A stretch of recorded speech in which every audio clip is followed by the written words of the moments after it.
everybody. Welcome to Journey to the Parliament, where we continue our journey to the Parliament of World's Religions, the 9th convening, August 14th through the 18th, 2023. But there have been many previous parliaments before, as we've discussed. And Reverend Phoenix, is it Coffin-Williams? Am I getting that right? Okay, that has been there. Coffin-Williams is one of the people who have participated and is planning to participate in the next one. And I'm so happy to talk to him today. Hi, Phoenix. Hey, sir. How are you doing today? Thanks for having me. So you've gone to a couple of parliaments now. Utah was your first one? No, actually, Toronto was my first one. Oh, Toronto was the first one. Can you tell me about it? What got you there? Yeah, so first of all, Toronto Parliament was a beautiful, wonderful experience. And I was kindly told by someone that I really respect who's been to Parliament before. They said to me, "Hey, Phoenix, you live in Buffalo. This Parliament is in Toronto.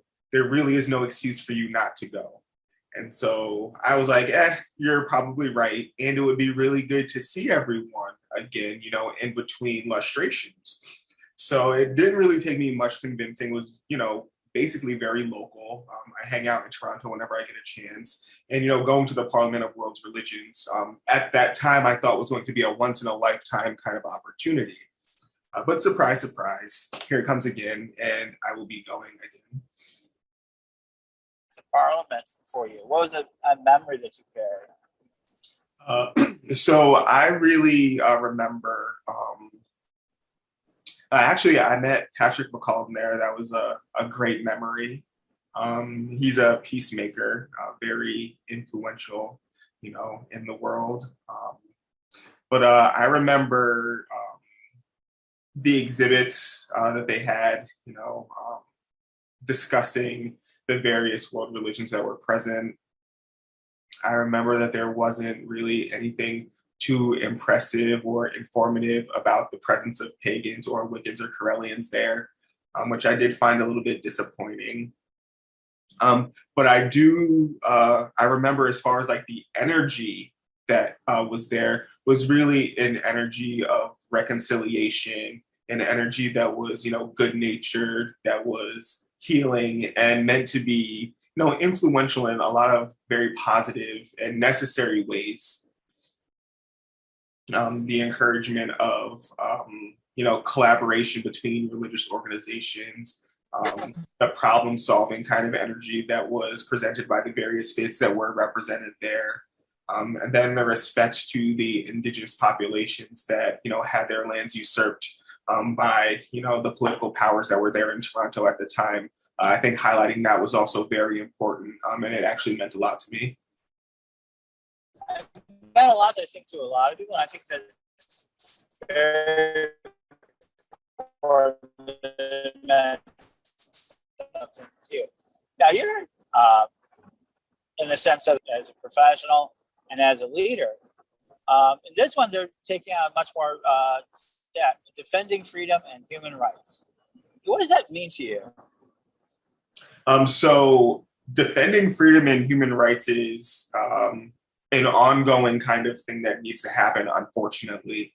And so from my perspective as someone who is an activist, who is systematically disenfranchised, having an entire parliament dedicated to that particular topic is pretty profound. And what I'm hoping is that it's a little bit more than like the lip service thoughts and prayers and a lot more of the call to action, for the allies.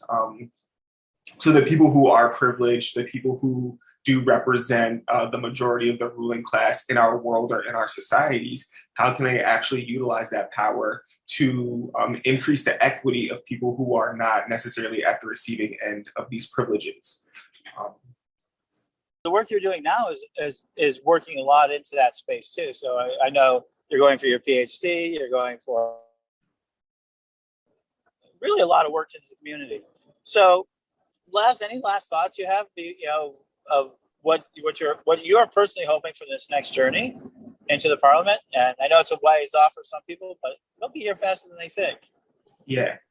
So the last parliament was really inspiring in terms of ways that I could be more collaborative in the community that I live in. And, you know, interestingly enough, like I do live in Buffalo, New York. We did just have that mass shooting in the grocery store that's literally footsteps from my house.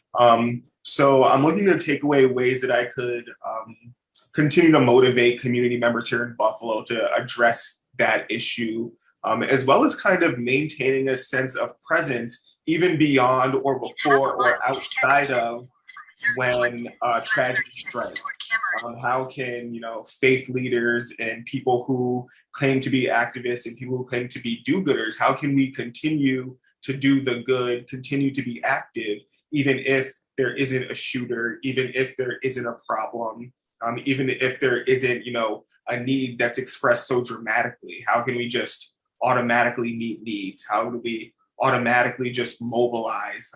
What can we do to kind of anticipate what our communities will need based on the signs that our environment is showing us, based on who's elected into leadership? How can we use that to analyze what situation is going to come up next and how we can mobilize, you know, ahead of time, how we can be prepared in advance to, you know, help the people that we're here to help, and how can we do it collaboratively, cohesively, how maybe like I myself can get past some of the barriers that people might have in collaborating with someone who is a witch or a pagan to some degree, or who is a Correllian, and ways to continue to like build those relationships so that the work of spirit can be done a lot more authentically.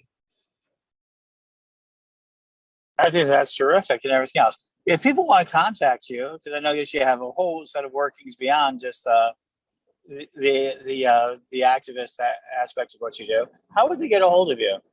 Now, so you can reach out to me on Facebook, Phoenix Coffin-Williams. My email address is phoenixwilliamshp@gmail.com.